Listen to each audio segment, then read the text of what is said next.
ಅಮ್ಮ ಬಾ. ಅವಳ ಮನೆಗೆ ಹೋಗ್ಬಿಟ್ಟು ನನ್ನ ಗಂಡುನೇ ಮದುವೆ ಆಯ್ತವಳಲ್ಲ ಮನೆಯಳಿ, ಅವಳ ಮನೆಗೆ ಹೋಗ್ಬಿಟ್ಟು ನಾನೇ ಶಿವು ಎಂಟಿ ಅಂತ ಹೇಳ್ಬಿಟ್ಟು ಎಲ್ಲ ಹೇಳ್ಬಿಟ್ಟು ಬಂದ್ಬಿಡ್ಬೇಕು ಕಣಮ್ಮ. ಅವಳು ಮದುವೆನ ಕ್ಯಾನ್ಸಲ್ ಮಾಡ್ಕೋಬೇಕು, ಹಂಗೆ ಮಾಡ್ಬೇಕು ಬಾ. ನಾನು ಮನೆ ಎಲ್ಲನೂ ನೋಡ್ಕೊಂಬಿಟ್ಟು ಬಂದೀವಿ. ನೆನ್ನೆ ಅವಳು ಓದ್ಲಲ್ಲ, ಅವಳು ಹಿಂದೆ ನೀ ಹೋಗ್ಬಿಟ್ಟು ನೋಡ್ಕೊಂಬಿಟ್ಟು ಬಂದೀವಿ. ಬಾಮ ಹೋಗ್ಬಿಟ್ಟು ಸರಿಯಾಗಿ ಫಿಟ್ಟಿಂಗ್ ಇಟ್ಬಿಟ್ಟು ಅದು ಹೆಂಗೆ ಶಿವು ಮದುವೆ ಆಯ್ತನೋ ನಾನು ನೋಡೇ ಬಿಡ್ತೀನಿ. ಬಾಮ ಹೋಗೋಣ ಮಗಳೇ. ಒಂದಾದ್ಮೇಲೆ ಒಂದು ಏನಾರ ಪ್ರಯತ್ನ ಮಾಡಲೇಬೇಕು ಮಗಳೇ. ಮರಳಿ ಯತ್ನವ ಮಾಡು ಅಂತ ಹೇಳಿಲ್ವಾ? ನಾವಂತೂ ಬಿಡೋದು ಬೇಡ. ನಿನ್ನ ಗಂಡ ಎಂತೆಂಥವ್ರು ಹೆಂಗೆಂಗೋ ಗಂಡುಗಳ್ನ ಕಾಪಾಡ್ಕೊಂಡು ಪಡ್ಕೊಂಡವ್ರಿ. ನಿನ್ನ ಗಂಡನ ಪಡ್ಕೊಳ್ಳೋದ್ರಾಗ ತಪ್ಪೇನು? ಸರಿ ಬಾ ಹೋಗೋಣ. ಗೊತ್ತಾಗೈತಾನೆ ಅವಳಿಗೆ ಸರಿಯಾಗಿ ದಬಾಯಿಸಿ ಎದುರಿಸಿ ಮಾಡಾದ್ರೂ ಪರವಾಗಿಲ್ಲ. ಅಂತೂ ಇಂತೂ ಹೆಂಗೋನವೇ ನೀನು ಶಿವು ಒಂದಾಗಬೇಕು. ನಡಿ ಅನ್ಸುತ್ತೆ ನೀನು ಇರೋದು ನೋಡಬೇಕು ಮಗಳೇ. ನಡಿ ಸರ್ರ ಅಂತ ಹೋಗ್ಬಿಟ್ಟು ಬರೋಣ. ಬಾಮ. ಹೇಳಿ, ಯಾರು ನೀವು? ಏನು ಬೇಕಾಗಿತ್ತು ನಿಮಗೆ? ಇದ್ದಕ್ಕಿದ್ದಂಗೆ ಮನೆ ಒಳಗಡೆ ನುಗ್ಬಿಟ್ರೆ ನೀವು ಯಾರು ಅಂತ ಗೊತ್ತಾಗಲಿಲ್ಲ. ಅದು ನಾನು ನಿಮ್ಗೇನೋ ಹೇಳ್ಬೇಕು ಅಂತ ಬಂದೆ. ಹೇಳಿ, ಅದೇನು ಅಂತ ಹೇಳ್ಬಿಟ್ಟು ಹೇಳಿ. ನೀವು ಶಿವುನ ಮದುವೆ ಆಗಬಾರ್ದು. ಯಾಕಾಗಬಾರ್ದು? ನೋಡಿ, ಶಿವು ನನ್ನ ಗಂಡ, ನನ್ನ ಯಜಮಾನ್ರವರು. ಅವ್ರ ಜೊತೆ ನೀವು ಮದುವೆ ಆದರೆ ನನ್ನ ಜೀವನ ಹಾಳಾಗೋಗ್ಬಿಡುತ್ತೆ. ನೀವು ಸುಮ್ಕೆನೆಯ ಮದುವೆ ಆಗಕ್ಕೆ ಹೋಗ್ಬೇಡ್ರಿ. ನಾನು ಅವರು ಮದುವೆ ಮಾಡ್ಕೊಂಡಿದ್ವಿ. ಅದೇ ಏನು ಮಾಡೋಣ, ಅವಾಗ ಸಿಂಪಲಾಗಿ ದೇವಸ್ಥಾನದಾಗ ತಾಳಿ ಕಟ್ಕೊಂಡಿದ್ದಕ್ಕೆ ನಮ್ಮ ಹತ್ರ ಸಾಕ್ಷಿಗೆ ಅಂತ ಹೇಳ್ಬಿಟ್ಟು ಏನೂ ಇಲ್ಲ. ಬೇಕಾದ್ರೆ ನಮ್ಮ ಹಳ್ಳಿಗೆ ಬನ್ನಿ, ನಮ್ಮ ಹಳ್ಳಿ ಜನಗಳ ಹತ್ರ ಕೇಳಿ. ನಾನು ಶಿವು ಇಬ್ರು ಮದುವೆ ಮಾಡ್ಕೊಂಡಿದ್ವಿ. ಅದಕ್ಕೆ ಸಾಕ್ಷಿ ತುಂಬಾ ಇದ್ದಾವೆ. ನಮ್ದಿನ್ನೂ ಗೀವರ್ಸು ಏನೂ ಆಗಿಲ್ಲ. ಇದ್ದಕ್ಕಿದ್ದಂಗೆ ನೀವು ಮತ್ತೆ ಮದುವೆ ಮಾಡ್ಕೊಂಡ್ಬಿಟ್ರೆ ಆಮೇಲೆ ಚೆನ್ನಾಗಿರಲ್ಲ. ಆಮೇಲೆ ನಿಮ್ಮ ಮದುವೆಗೂ ನಿಮ್ಮನ್ನು ಮದುವೆ ಮಾಡ್ಕೊಂಡ್ಬಿಟ್ಟು ನಂತರನೇ ಮತ್ತೆ ಮೋಸ ಮಾಡಿಬಿಡ್ತಾರೆ. ಅಯ್ಯೋ, ಶಿವು ಆ ಥರದರಲ್ಲ, ಅವರು ತುಂಬಾ ಒಳ್ಳೆಯವರಲ್ವಾ? ನೀವೇನು ಈ ಥರ ಮಾತಾಡ್ತಾ ಇದ್ದೀರಾ? ಅವ್ರು ತುಂಬಾ ಒಳ್ಳೆಯವರು. ಅವ್ರು ನನಗೆ ಯಾವತ್ತೂ ಈ ಥರ ಹೇಳಿಲ್ವಲ್ಲ. ಅವ್ರು ಹೇಳಿದ್ರು ಸುಮ್ಮನೆ ಯಾರ್ಯಾರೋ ಬಂದುಬಿಟ್ಟು ನಾನು ನಿಮ್ಮ ಹೆಂಡ್ತಿ ಅಂತ ಹೇಳ್ತಾರೆ, ಅದನ್ನೆಲ್ಲ ನಂಬೇಡಿ ಅಂತ ಹೇಳ್ಬಿಟ್ಟು ಆ ಥರ ಸುಳ್ಳು ಹೇಳ್ಕೊಂಡು ಬಂದಿರೋರು ನೀವೇನೇನಾ? ಅಯ್ಯೋ, ನಾವ್ಯಾಕೆ ಸುಳ್ಳು ಹೇಳ್ಕೊಂಡು ಬರೋಣ? ನಾವು ನಿಜವಾಗ್ಲೂ ನಾನು ಶಿವು ಹೆಂಡ್ತಿನೇನೆಯ, ಇವ್ರು ನಮ್ಮ ಅಮ್ಮನೇನೆಯ. ಶಿವು ನಾನು ಗಂಡ ಹೆಂಡ್ತಿನೇನೆ. ಆಗ್ಲೇನೆಯ ಒಂದೂವರೆ ವರ್ಷ ಆಯಿತು ಮದುವೆ ಮಾಡ್ಕೊಂಡು. ಆಮೇಲೆ ಏನೋ ಒಂದು ಚಿಕ್ಕ ವಿಚಾರಕ್ಕೆ ಅಂತ ಹೇಳ್ಬಿಟ್ಟು ಜಗಳ ಮಾಡ್ಕೊಂಡು ಹೊಂಟೋಗ್ಬಿಟ್ಟಿದ್ದೆ. ಆದರೆ ಇವಾಗ ಮತ್ತೆ ಬಂದರೆ ಅವ್ರು ಮತ್ತೆ ಎಲ್ಲನೂ ಮರ್ತೋಗ್ಬಿಟ್ಟು ಎಲ್ಲ ಮತ್ತೆ ನಿಮ್ಮನ್ನು ಮದುವೆ ಮಾಡ್ಕೊತಾವ್ರೆ. ನಿಮ್ಗೊಂದು ವಿಷಯ ಗೊತ್ತಾ? ಅವ್ರಿಗೆ ಅವಾಗ ಎಲ್ಲ ಮರ್ತೋಗ್ಬಿಡ್ತದೆ ಗೊತ್ತಾ? ಇವಾಗ ನಿಮ್ಮನ್ನು ಮದುವೆ ಮಾಡ್ಕೊತಾರ, ಇನ್ನೊಂದು 3 ತಿಂಗಳು ನಿಮ್ಮನ್ನು ಮರ್ತೋಗ್ಬಿಟ್ಟು ಇನ್ನೊಂದು ಮದುವೆ ಮಾಡ್ಕೊಳಕ್ಕೆ ಹೋಯ್ತಾರೆ. ನೋಡಿ, ಸಾಕು ನಿಲ್ಲಿಸಿ. ಶಿವು ಬಗ್ಗೆ ನೀವೇನೇನೋ ಕೆಟ್ಟದಾಗ ಮಾತಾಡೋ ಅವಶ್ಯಕತೆ ಇಲ್ಲ. ಶಿವು ಏನು ಅಂತ ನಂಗೆ ತುಂಬ ಚೆನ್ನಾಗಿ ಗೊತ್ತು. ಅವನು ಯಾಕೆ ಆ ಥರ ಎಲ್ಲ ಮರಿತಾನೆ? ಅದೆಲ್ಲ ಮರೆಯಲ್ವಲ್ಲ. ನೀವೆಂಟಿ ಅನ್ನೋದಕ್ಕೆ ಸಾಕ್ಷಿ ಏನೈತೆ? ಹೇಳುದ್ನೆಲ್ಲ ನಮ್ಮ ಹಳ್ಳಿಗೆ ಬಂದ್ಬಿಟ್ಟು ಕೇಳಿ ಅಂತ ಹೇಳ್ಬಿಟ್ಟು ಎಲ್ಲರೂ ಹೇಳ್ತಾರೆ. ನೋಡಿ, ಅವ್ನು ನಿಮ್ಮನ್ನಲ್ಲ ಇನ್ನೂ 10 ಜನ ಮದುವೆ ಮಾಡ್ಕೊಂಡ್ರು ನನಗೇನು ಶಿವನ ಮದುವೆ ಮಾಡ್ಕೊಳ್ಳೋಕ್ಕೆ ನನಗೇನು ಬೇಜಾರಿಲ್ಲ. ನಾನು ಶಿವನೇ ಮದುವೆ ಮಾಡ್ಕೊಳ್ಳೋದು, ಅವನೇ ಮದುವೆ ಮಾಡ್ಕೋಬೇಕು ಅಂತ ಹೇಳ್ಬಿಟ್ಟು ಆಗ ಏನಿಯ ಫಿಕ್ಸ್ ಆಗೋಗ್ಬಿಟ್ಟಿವ್ನಿ. ನಾನು ಅವ್ನು ಬಿಟ್ಬಿಟ್ಟು ಬೇರೆ ಯಾರನ್ನೂ ಮದುವೆ ಮಾಡ್ಕೊಳಕ್ಕಿಲ್ಲ. ನಾನು ಅವನೇನಿಯ ಮದುವೆ ಮಾಡ್ಕೊಳ್ಳೋದು. ಇದೇನಮ್ಮ ಇವಳು ಏನು ಹೇಳಿದ್ರು ಕೇಳ್ತಾನೆ ಇಲ್ಲ. ಇರುವಸಿ ನಾನು ಹೇಳ್ತೀನಿ ನೋಡವಾ, ಅವನು ಸರಿ ಇಲ್ಲ. ಅವನು ಕುಡಿಯೋದು ಮಾಡೋದು ಎಲ್ಲನೂ ಮಾಡ್ತಾನೆ. ಪರವಾಗಿಲ್ಲ ಬಿಡಿ, ಅವ್ರು ಕುಡಿಯೋದ್ರಾಗೆ ತಪ್ಪೇನು? ಈಗಿನ ಕಾಲದಾಗ ಕುಡಿದಿದ್ದವ್ರು ಯಾರನ್ನ ಅವರ? ಯಾರೂ ಇಲ್ಲ, ಎಲ್ಲ ಕುಡ್ಕೊಂಡು ಓಡಾಡೋರೇನೆ. ಆದರೆ ಹೇಳ್ಕೊಳಲ್ಲ ಯಾರು ಅಷ್ಟೇನಿಯ. ಈಗ ಶಿವು ಕುಡಿಯೋದ್ರಿಂದ ನಮ್ಗೇನು ಬೇಜಾರಿಲ್ಲಪ್ಪ, ಕುಡಿದ್ರೆ ಕುಡಿಲಿ ಬಿಡಿ. ಅವನಿಗೆ ಇದು 2ನೇ ಮದುವೆ. ಈಗ ನನ್ನ ಮಗಳೇನಾರ ಪೊಲೀಸ್ ಕಂಪ್ಲೇಂಟ್ ಕೊಟ್ರೆ ಆಮೇಕಿಂದ ಇಬ್ರಿಗೂ ಜೈಲಿಗೆ ಹೋಯ್ತೀರಾ?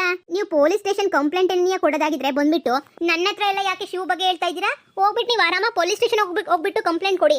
ನನಗೇನು ತೊಂದರೆ ಇಲ್ಲ. ದಯವಿಟ್ಟು ನನಗೆ ಮಾತ್ರ ತೊಂದರೆ ಕೊಡಕ್ಕೆ ಹೋಗ್ಬೇಡಿ. ನೀವು ಶಿವ ಬಗ್ಗೆ ಏನು ಹೇಳಿದ್ರು ನನಗೇನು ಬೇಜಾರಿಲ್ಲ. ಹೇಳಿ, ನಾನಂತ ಅವ್ನು ಮದುವೆ ಮಾಡ್ಕೊಳ್ಳೋದಂತೂ ಬಿಡಲ್ಲ. ಈಗಲೇ ಹೇಳಿದ್ದೀನಿ, ಅಂಥ ಒಳ್ಳೆ ಫ್ಯಾಮಿಲಿ, ಅಂಥ ಒಳ್ಳೆ ಜನ ಸಿಗಬೇಕು ಅಂತಂದರೆ ಪುಣ್ಯ ಮಾಡಿರ್ಬೇಕು. ನಾನಂತೂ ಅವ್ನು 2ನೇ ಮದುವೆ ಅಲ್ಲ, ಹೇಳಿದ್ನಲ್ಲ 10 ಮದುವೆ ಮಾಡ್ಕೊಂಡಿದ್ರು ನನಗೇನು ಬೇಜಾರಿಲ್ಲ.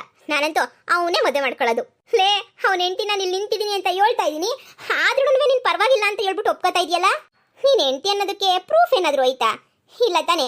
ಅಂಥ ಸಾವುಕಾರ ಹುಡುಗ ಸಿಗ್ಬೇಕಾದ್ರೆ ನಾನು ಯಾಕೆ ಬಿಟ್ಕೊಡ್ಲಿ? ಅವನೇ ಎಲ್ಲನೂ ಹೇಳವನೆ, ಏನೇನು ವಿಷಯ ಎಲ್ಲ ಅಂತ ಹೇಳ್ಬಿಟ್ಟು ಎಲ್ಲ ವಿಷಯ ಹೇಳವನೆ. ನೋಡು, ಅವನೆಲ್ಲ ವಿಷಯ ಹೇಳಿದ್ಮೇಲೆ ನಾನು ಒಪ್ಕೊಂಡಿರೋದು. ನಿನ್ನಂತೇಳಿ ಬದ್ಯ ಬಂದು ಕಡ್ಡಿ ಅಲ್ಲಾಡಿಸ್ತೀರಾ ಅಂತ ನಂಗೆ ಚೆನ್ನಾಗಿ ಗೊತ್ತಿತ್ತು. ಅವ್ನು ಕುಡಿಲಿ, ಸಿಗರೇಟ್ ಸೇದಲಿ, ಹುಡುಗಿಯರ್ ಸವಸ ಮಾಡಲಿ, ಏನಾದರೂ ಮಾಡಲಿ, ಏನು ಮಾಡಿದ್ರು ನನಗೇನು ಬೇಜಾರಿಲ್ಲ. ನಿನ್ಗೆ ಅಷ್ಟೊಂದು ನಿನ್ನ ಗಂಡ ಅಂತಲೇ ಅನ್ಸಿದ್ರೆ ನೀನು ಹೋಗಿ ಆರಾಮ ಪೊಲೀಸ್ ಸ್ಟೇಷನಾಗ ಕಂಪ್ಲೇಂಟ್ ಕೊಟ್ಬಿಟ್ಟು ಮದುವೆ ನಿಲ್ಲಿಸು. ಬಂದ್ಬಿಟ್ಟು ನನ್ನ ಹತ್ರ ಹೇಳ್ಬಿಟ್ಟು ಮದುವೆ ನಿಲ್ಸೋ ಅಂತ ಅವಶ್ಯಕತೆ ಏನಿಲ್ಲ. ಹಂಗಲ್ಲ ಕಣವ, ಏನೋ ನಿನ್ನೊಳ್ಳೇದು ಕೇಳಿದೆ. ಆ ಮನೆಗಳೆಲ್ಲ ಮುದುಕಿ, ಅವಳು ನನಗೆ ಸರಿಯಿಲ್ಲ, ದುಡ್ಡಿನ ಪಿಸಾಚಿ, ದುಡ್ಡು ತಗೋಬ ಅಂತ ನನ್ನ ಮಗಳಿಗೆ ಚಿತ್ರ ಹಿಂಸೆ ಕೊಟ್ಬಿಟ್ಟು ಸುಮ್ಕೆನೆಯ ಮನೆ ಕಳಿಸ್ತಿದ್ಲಿ. ಯಾವಾಗೂ ಆ ಉದ್ದೇಶಕ್ಕೆ ನಾನು ನನ್ನ ಮಗಳನ್ನ ಕರ್ಕೊಂಡ್ಬಿಟ್ಟು ಮನೆ ಇಕ್ಕಬಿಟ್ಟೆ. ಆದರೆ ಏನು ಮಾಡನಿ, ಏನೋ ಕೊಟ್ಟ ಮೇಲೆ ಕೊಟ್ಟೆಣ್ಣು ಹುಲುಕ್ವರ್ಗು ಅನ್ನಂಗೆ ಮತ್ತು ಗಂಡನ ಮನೆಗೆ ಬಿಡ್ಬೇಕಲ್ಲಪ್ಪ, ಅದಕ್ಕೆ ಬಿಡುವತ್ಲಾಗೆ ಅಂತ ಹೇಳ್ಬಿಟ್ಟು ಬಂದರೆ ಆಗ್ಲೇನೆ ಇನ್ನೊಂದು ಮದುವೆಗೆ ತಯಾರಿ ಮಾಡ್ತಾವಳೆ. ದುಡ್ಡಿನ ದುರಾಸೆ ಅವಳಿಗಂತೂ. ಏನು ದುಡ್ಡು ಅಂತ ಸಾಯ್ತಾಳೆ ಮುದುಕಿ. ನೀನ್ ಇವಾಗ ಏನಾದ್ರೂ ಮದ್ವೆ ಮಾಡ್ಕೊಂಡ್ರೆ ನೀನು ಸುಮ್ಕೆ ಬಿಡ್ತಾಳೆ ಅಂತ ಅನ್ಕೊಂಡ. ಯಪ್ಪ ಶಿವ, ನಿನ್ನೂನ್ವೆ ದುಡ್ಡು ಅಂತ ಹೇಳ್ಬಿಟ್ಟು ನಿನ್ನೂನ್ವೆ ಸಾಲು ಕೊಳಿಸ್ತಾ ಇತ್ತಾಳೆ. ಆಮೇಲೆ ನಿನ್ಗೂನುವೆ ನನ್ನ ಮಗಳು ಬಂತಲ್ಲ ಪರಿಸ್ಥಿತಿ, ಅಂತ ಪರಿಸ್ಥಿತಿನೇ ನಿನಗೂ ಬರೋದು. ಏನೋ ನನ್ನ ಮಗಳಿದ್ದಂಗೆ ಇದೆಯಾ, ನಿನ್ಗೂನುವೆ ಬೇಜಾರಾಗದ್ ಬೇಡ ಅಂತ ಬಂದ್ಬಿಟ್ಟು ಒಂದು ಮಾತು ಹೇಳದ್ನಪ್ಪ ಅಷ್ಟೇನೆಯ. ಹೌದಾ, ನನಗೆ ಮತ್ತೆ ಹೇಳಿದ್ರು ನಿಮ್ಮ ಮನೆಯಿಂದ ಒಂದು ಒಡವೆನೂ ಹಾಕೊಂಬರ್ಬಾರ್ದು, ₹1 ದುಡ್ಡು ತರಬಾರ್ದು, ಏನು ತರಬಾರ್ದು, ನಾವೇ ಎಲ್ಲ ಕೊಟ್ಟು ಮದುವೆ ಮಾಡ್ಕೊಂಡು ಹೋಗ್ತೀನಿ ಅಂತ ಹೇಳಿದ್ದಾರೆ. ಗೊತ್ತಾ, ನಿಮ್ಮ ಥರ ಸುಳ್ಳುಗಳು ಮಾತು ಹೇಳೋರು 1000 ಜನ 1,00,000 ಜನ ಸಿಗ್ತಾರೆ. ನಿಮ್ಮಂಥರ ಬಗ್ಗೆ ಎಲ್ಲ ತಲೆ ಕೆಡ್ಸ್ಕೊಂಡು ಕೂತ್ಕೊಳ್ಳೋಕ್ಕಾಗಲ್ಲ. ದಯವಿಟ್ಟು ಮದುವೆ ನಿಲ್ಸಕ್ಕೆ ನಿಮ್ಗೆ ಬೇರೆ ಏನಾದರೂ ಪ್ಲಾನ್ ಇದ್ರೆ ಮಾಡಿ. ನನ್ನ ಹತ್ರ ನೀವು ಹೇಳೋ ಯಾವ ಪ್ಲಾನೂ ವರ್ಕೌಟ್ ಆಗಲ್ಲ, ಸರಿನಾ? ನಿಮಗೂ ಹೇಳಿ ಬಾಯಿ ನೊಂದಿರ್ತದೆ. ಅಲ್ಲಿ ಹೋಗ್ಬಿಟ್ಟು ಒಂಚೂರು ನೀರು ಕುಡಿದ್ಬಿಟ್ಟು ಆರಾಮಾಗಿ ಮನೆಗೆ ಹೋಗಿ. ಅಯ್ಯೋ ನಾವ್ಯಾಕವ ಮದುವೆ ನಿಲ್ಸಿ ಅದು ಇದು ಅಂತ ಮಾಡಕ್ ಬರೋಣ? ನನ್ನ ಮಗಳು ಜೀವನ ಹಾಳಾಗೋಯ್ತೈತೆ. ನಿನಗೇನು ಗೊತ್ತು ನನ್ನ ಮಗಳು ಜೀವನ ಹಾಳಾಗೋಯ್ತೈತೆ? ಅದಕ್ಕೆ ಹೊಟ್ಟೆ ಉರಿ ತಡ್ಕೊಳಕ್ ಆಯ್ತಿಲ್ಲ, ಅದಕ್ಕೆ ಬಂದು ಹೇಳ್ತಾ ಇರೋದಷ್ಟೇ. ನೀನಂತೂ ಮದುವೆ ಮಾಡ್ಕೊಂಡಿಲ್ಲ. ನೀನು ಬೇಕಾದ್ರೆ ಇನ್ನೂ 4 ಜನ ಸಿಗ್ತಾರೆ ಹುಡುಗರು ಮದುವೆ ಮಾಡ್ಕೊಳಕ್ಕೆ. ಆದ್ರೆ ನನ್ನ ಮಗಳಿಗೆ ಅಂತ ಹೇಳ್ಬಿಟ್ಟು ಯಾರವ ಸಿಗ್ತಾಳೆ? ನೀನೇ ಯೋಚನೆ ಮಾಡು, ಇನ್ನು ಯಾರು ಸಿಗ್ತಾರೆ ಅಂತ ಹೇಳ್ಬಿಟ್ಟು. ಏನೋ ಕಿತ್ತೋದು ನನ್ನ ಮಗನ ಕಟ್ಬಿಟ್ಟಿದೀವಿ ನನ್ನ ಮಗಳನ್ನ. ಇನ್ನು ಬ್ಯಾರೆ ದಾರಿ ಇಲ್ಲ, ಏನೋ ಮಾಡ್ಬೇಕಲ್ಲ. ಬ್ಯಾರೆ ದಾರಿ ಇಲ್ಲ ಅಂತಂದ್ಮೇಲೆ ಬಂದ್ಬಿಟ್ಟು ಇವನ ಜೊತೆ ನೀನು ಬಾಳಂಗ್ ಮಾಡ್ಬೇಕಲ್ಲ. ಅದಕ್ಕೆ ನಾನು ನನ್ನ ಮಗಳು ಭಾಳ ಕಷ್ಟಪಡ್ತಾ ಇದೀವಿ ಕಣಮ್ಮ. ಅಯ್ಯೋ, ನೀನು ಅರ್ಥ ಮಾಡ್ಕೊಂಡು ಹೆಂಗೋ ಅತ್ಲಾಗೆ ಮದುವೆನ ಕ್ಯಾನ್ಸಲ್ ಮಾಡ್ಕೊಬಿಟ್ರೆ ನನ್ನ ಮಗಳನ್ನ ಹೆಂಗೋನು ಶಿವನ್ ಕೊಟ್ಬಿಟ್ಟು ಬೇಕಾದ್ರೆ ಇನ್ನೊಂದ್ಕಿಂತ ಮದುವೆ ಮಾಡ್ಬಿಟ್ಟು ಅವರಿಬ್ರು ಖುಷಿಯಾಗಿರಂಗೆ ಮಾಡ್ತೀವಿ ಕಣ. ಬೇಕಾದ್ರೆ ನಿಮ್ಮ ಅಪ್ಪ ಅಮ್ಮನ ಕರಿ, ನಿಮ್ಮ ಅಪ್ಪ ಅಮ್ಮನ ಹತ್ರನೂ ಎಲ್ಲ ವಿಷಯನೂ ಮಾತಾಡ್ಬಿಟ್ಟು ನಾನೇನು ಅವ್ರಿಗೆ ಒಪ್ಪಿಸ್ತೀನಿ, ಸರಿನಾ? ದಯವಿಟ್ಟು ಕಣವ ಅರ್ಥ ಮಾಡ್ಕ. ಹೇಳಿದ್ನಲ್ಲ, ಪ್ಲೀಸ್ ಹೊರಗಡೆ ಹೋಗಿ ಅಂತ ಹೇಳ್ಬಿಟ್ಟು. ನೀವೇನು ಹೇಳಿದ್ರು ಶಿವನ ಬಿಟ್ಕೊಡೋ ಮಾತೇ ಇಲ್ಲ. ನೀನೇನೋ ಮೊದಲನೇ ಹೆಂಡತಿ ಆದರೆ 2ನೇ ಹೆಂಡತಿಯಾಗಿ ಮದುವೆ ಮಾಡ್ಕೊಳಕ್ಕೋ ನಾನೇನು ರೆಡಿ ಆಗಿದ್ದೀನಪ್ಪ. ಅಂತ ಲೈಫ್ ಬಿಟ್ಬಿಟ್ಟು ನಾನು ಯಾಕೆ ಬಿಟ್ಬಿಟ್ಟು ಹೊಂಟೋಗ್ಲಿ? ನನಗೆ ಶಿವು ಬೇಕಷ್ಟೇ ಏನಿಯ. ಅವನ ಜೊತೆ ನೀನು ಮದುವೆ ಮಾಡ್ಕೋಬೇಕು, ಬಾಳಿದ್ರೆ ಅವನ ಜೊತೆ ನೀನು ಬಾಳ್ಬೇಕು ಅಂತ ಹೇಳ್ಬಿಟ್ಟು ನಾನಂತೂ ಫಿಕ್ಸ್ ಆಗೋಗ್ಬಿಟ್ಟಿವ್ನಿ, ಸರಿನಾ? ವರದಕ್ಷಿಣೆ ಕೊಟ್ಟಾದ್ರೂ ಪರವಾಗಿಲ್ಲ, ನಮ್ಮ ಅಪ್ಪ ಅಮ್ಮ ಅವನಿಗೆ ಕೊಟ್ಬಿಟ್ಟು ಮದುವೆ ಮಾಡಬೇಕು ಅಂತ ಹೇಳ್ಬಿಟ್ಟು ಫಿಕ್ಸ್ ಆಗೋಗ್ಬಿಟ್ಟವ್ರೆ. ಈಗಲೇ ಹೇಳ್ತೀನಿ ಕೇಳಿಸ್ಕೊಳ್ಳಿ. ನೀವು ಬಂದ್ಬಿಟ್ಟು ಏನು ತಕತೈ ಅಂತ ಹೇಳ್ಬಿಟ್ಟು ಆಕ್ಟಿಂಗ್ ಮಾಡಿದ್ರು ನಿಮ್ದೇನು ನಡೆಯೋಕ್ಕಿಲ್ಲ. ಸುಮ್ಮನೆ ಯಾಕೆ ಬೇಜಾರು ಮಾಡ್ಕೊಂಡು ಹೋಯ್ತೀರಾ? ಸುಮ್ಮನೆ ಏನು ಬಂದಾರಿಗೆ ಸುಂಕ ಇಲ್ಲ ಅಂತ ಹೊಂಟೋಗ್ಬಿಡಿ. ಆಗಲೇ ಮದುವೆ ತಯಾರಿ ಎಲ್ಲ ಶುರು ಮಾಡವ್ರೆ. ಹೋಯ್ತೀರಾ ಮಗಳೇ? ನಡಿ, ನಾವು ಹೋಗ್ಬಿಟ್ಟು ಶಿವು ಹತ್ರ ನೀನೇ ಮಾತಾಡೋಣ. ನೀನು ಹೆಂಗಿದ್ರು ಶಿವು ಹೆಂಡತಿ ಅಲ್ವಾ? ಅವಂದೆ ಇನ್ನೊಂದು ಕಿತ ಕೈಯೋ ಕಾಲ ಹಿಡ್ಕೊಂಡು ಒಂದು ಕಿತ ಬೇಡ್ಕೊಬಿಡು. ಹಾಗಿದ್ದಾಗೋಗ್ಬಿಡ್ಲಿ ಹೆಂಗೋನು ಎತ್ಲಾಗೆ. ಹೆಂಗೋ ನೀವಿಬ್ರು ಒಂದಾಗ್ಬಿಟ್ರೆ ನಮ್ಗೆ ಅದಕ್ಕಿಂತ ಇನ್ನೇನಾರ ಬೇಕಾ? ಇವಳು ಒಂಥರ ಮನ್ಯಾಳಿ, ಇವಳು ದುಡ್ಗಾಸೆ ಪಟ್ಬಿಟ್ಟು ಶಿವು ಜೊತೆ ಇರಬೇಕು ಅಂತ ಆಸೆ ಪಡ್ತಾವಳೆ. ನೀನೇನು ತಲೆ ಕೆಡ್ಸ್ಕೊಳಕ್ಕೆ ಹೋಗ್ಬೇಡ ಮಗಳೇ. ಶಿವನೇನಿಯ ಹೆಂಗನ ಮಾಡ್ಬಿಟ್ಟು ಗೆಪ್ತಿ ಬರಂಗೆ ಮಾಡೋಣ, ನೀನೇ ಹೆಂಡ್ತಿ ಅಂತ ಹೇಳ್ಬಿಟ್ಟು ಅವ ಖಂಡಿತ ಒಪ್ಕೊಂತಾನೆ. ನೀನೇನು ಬೇಜಾರು ಮಾಡ್ಕೋಬೇಡ, ನಡಿ. ನೀವು ಶಿವು ಹತ್ರ ಎಷ್ಟು ಆಕ್ಟಿಂಗ್ ಮಾಡಿದ್ರು ಅವ್ರ ಮನೆಗೆ ಆ ಶಿವು ಅವ್ರ ಅಜ್ಜಿ ಹೇಳಿದ್ದೇನೆ ನೀ ನಡೆಯೋದು.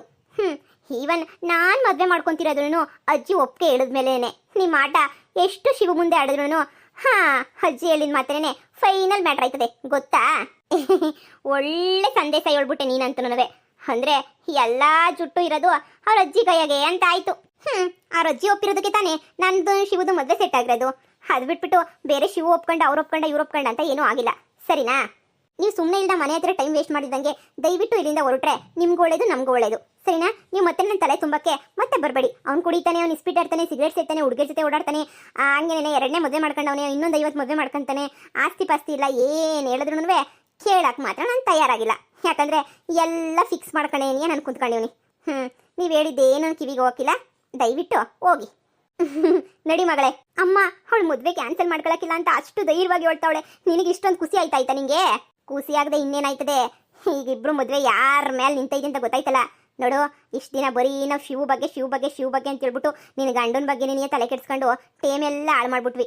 ಆದರೆ ಇವಾಗ ಎಲ್ಲನೂ ಆ ಮುದುಕಿ ಮೇಲೆ ನಿಂತೈತೆ ಅಂತ ಗೊತ್ತಾಯ್ತಲ್ಲ. ಈಗ ಏನಿದ್ರು ಟಾರ್ಗೆಟ್ಟು ಆ ಮುದುಕಿನೇನಿಯ. ನಾನು ಒಳ್ಳೆ ಪ್ಲಾನ್ ಮಾಡಿದ್ದೀನಿ, ಬಾ ಹೋಗೋಣ. ನಂಗೇನು ಅರ್ಥ ಆಯ್ತಿಲ್ಲ ಕಣಮ್ಮ. ಅರ್ಥ ಆಯ್ತದೆ, ನಡಿಯೇ. ಏನೋ ಮಾಡ್ತೀಯ ಕಣಮ್ಮ ನೀನಂತೂ. ಏನು ಮಾಡ್ತೀಯ ಅಂತ ಮಾತ್ರ ಗೊತ್ತಾಯ್ತಿಲ್ಲ. ಇಲ್ಲಿ ಗಂಟ ಒಂದು ಪಿಲಾನು ನಿಂದಂತೂ ಸಕ್ಸಸ್ ಆಗಿಲ್ಲ. ಆದ್ರೂ ಪಿಲಾನ್ ಮೇಲೆ ಪಿಲಾನು ಮಾಡ್ತಾನೆ ಇದೆಯಾ.